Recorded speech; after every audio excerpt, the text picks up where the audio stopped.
ছাত্ৰ-ছাত্ৰীসকল আজি ক্লাছ 9ৰ সময় পৰীক্ষাত আহিব পৰা কিছুমান আৰ্হি চমু প্ৰশ্ন লৈ আহিছোঁ এই প্ৰশ্নখিনি অকণমান আলোচনা কৰোঁচোন প্ৰথম প্ৰশ্ন হৈছে তলৰ কোনটো অশুদ্ধ এ নম্বৰটো দিছে 25y² - 4 5y + 4 * 5y - 4 B number দিছে 16x² - 9 = 4x + 3 * 4x - 3 x + y² = x - y² + 4xy এটা বৰ্গৰ প্ৰতিটো কোণেই 90 ডিগ্ৰী আমি যদি দুই নম্বৰটো চাওঁ এটা বৰ্গৰ প্ৰতিটো কোণেই 90 ডিগ্ৰী এটো হ'ব শুদ্ধ x + y² = x - y² + 4xy এটো শুদ্ধ 16x² - 9 = 4x + 3 4x - 3 এটো a² - b² সূত্ৰত আছে যদি 16x² কৰোঁ আমি 4x² হ'ব a² -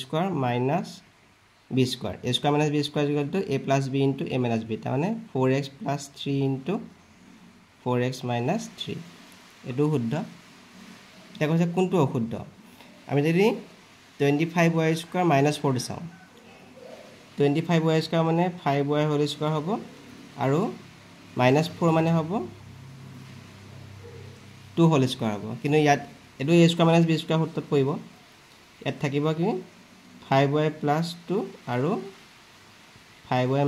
- 2 কিন্তু ইয়াত লিখিছে 5y + 4 5y - 4 গতিকে এটো হ'ল অশুদ্ধ এ নম্বৰটো অশুদ্ধ দিনৰ প্ৰশ্ন যদি E আৰু F ত্ৰিভুজ ABC AB আৰু AC সমান বাহু দুটাৰ মধ্যবিন্দু হয় তেন্তে তলৰ কোনটো শুদ্ধ হ'ব হৈছে এটো ABC ত্ৰিভুজ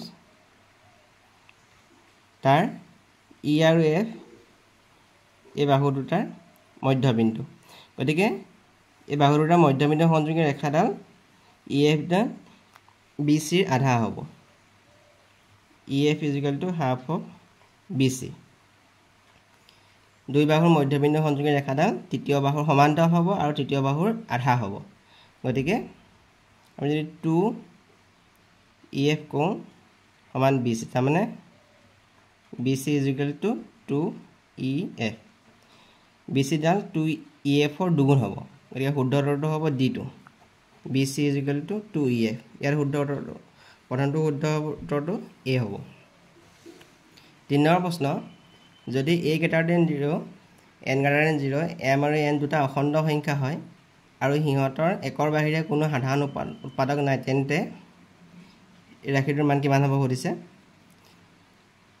এই ৰাশিটোৰ মান হ'ব D2 a^m/n D2 ইয়াৰ শুদ্ধ উত্তৰ হ'ব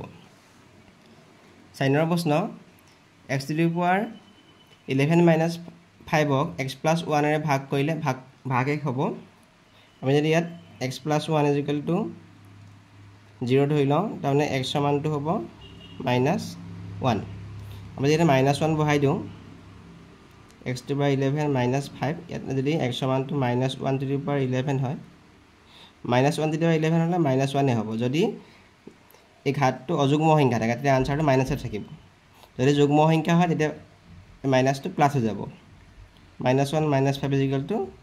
-6 গতিকে বি নম্বৰটো ইয়াৰ শুদ্ধ উত্তৰ হ'ব ভাগে হ'ব -6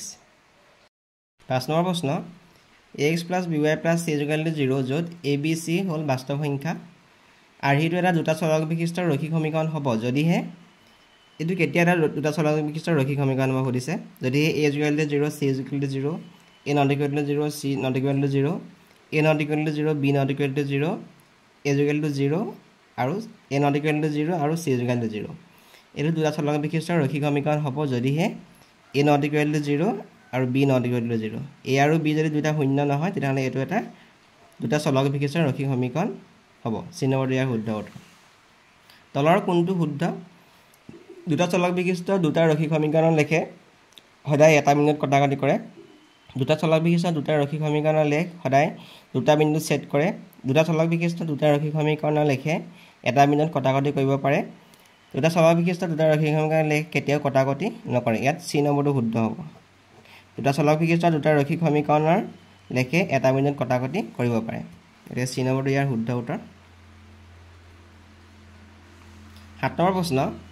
যদি এটা ত্ৰিভুজৰ এটা কোণৰ মাপ বাকি দুটা কোণৰ যোগফলৰ সমান হয় তেনে ত্ৰিভুজটো এনেবোৰ অপচন দিছে সমদ্বিবাহু কিন্তু সমকোণী নহয় স্থূলকোণী ত্ৰিভুজ সদায় সমকোণী কিন্তু সমদ্বিবাহু নহবও পাৰে সদায় সমকোণী সমদ্বিবাহু ত্ৰিভুজ আমি যদি ত্ৰিভুজটো চাওঁ ইয়াত এটা ত্ৰিভুজ আমি জানো যে এই সমকোণী ত্ৰিভুজটোৰ এটা কোণ 90 ডিগ্ৰী তেনেহলে এই বাকি দুটা কোণৰ যোগফল 90 ডিগ্ৰী হ'ব লাগিব যদি এই দুটা বাহু সমান হয় তেতিয়াহে এই দুটা কোণ সমান হ'ব তাৰমানে এইটো কি হ'ব সমকোণী সমদ্বিবাহু ত্ৰিভুজ হ'ব সদায় সমকোণী সমদ্বিবাহু ত্ৰিভুজ হ'ব ডি নম্বৰটো ইয়াৰ শুদ্ধ উত্তৰ হ'ব 8 নম্বৰ প্ৰশ্ন যদি AB = QR BC = PR আৰু CA = PQ হয় তেন্তে তলৰ কোণটো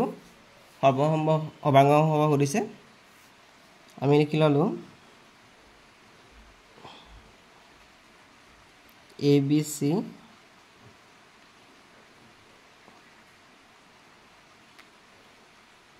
QR P আমাক কৈছে AB সমান QR AB এ QR এ সমান BC = PR বা আমি RP লিখিছো CA = PQ এটো CA আৰু PQ তেনে তলৰ কোণটো সমান সৰ্বসম্ভৱ হ'ব দিছে PQR BCA PQR BCA এটো নহয় প্ৰথমটো নহয় BCA RQP BCA RQP এটো সমাগম নহয় 3 নম্বৰ চাও আমি CBA সমাগম PRQ এটো শুদ্ধ হ'ব CBA সমাগম ত্ৰিভুজ PRQ গতিকে C নম্বৰটো ইয়াৰ শুদ্ধ উত্তৰ হ'ব তলৰ কোণটো বিন্দু x অক্ষৰ ওপৰত থাকিব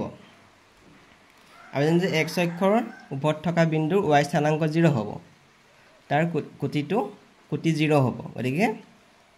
ইয়াত কোটি 0 বিন্দু শূন্য থকা এটোই বিন্দু আছে এটো হ'ব 30 গতিকে এই বিন্দুটো আমাৰ x অক্ষৰ ওপৰত থাকিব ডি নম্বৰটো ইয়াৰ শুদ্ধ উত্তৰ যদি এটা বহুপদ ৰাশি px = x² + 11x + k 0 - 4 হয় তেন্তে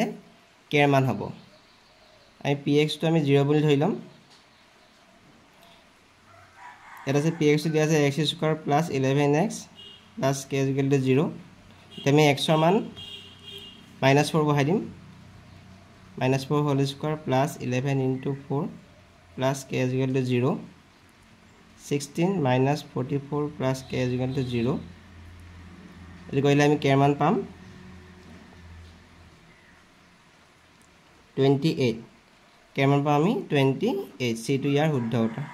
c নম্বৰটো ইয়াৰ শুদ্ধ উত্তৰ Please subscribe and share my videos